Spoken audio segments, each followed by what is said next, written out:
Entonces, diversificación, que no dependamos en algunas comarcas solo de la temporada de nieve, porque si no los negocios dejan de ser negocio.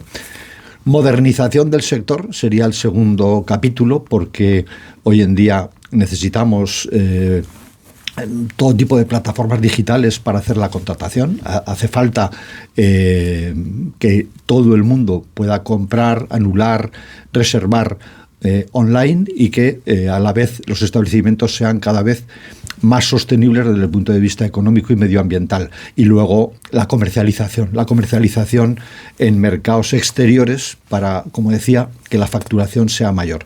Siempre pongo un ejemplo que lo entiende todo el mundo. Los españoles nos dejamos en torno a 100 euros por persona y día, un poquito menos. Un ciudadano medio europeo se deja 200. Un nórdico se deja más de 400 y un mexicano o un americano se deja hasta 5 veces más que un turista español.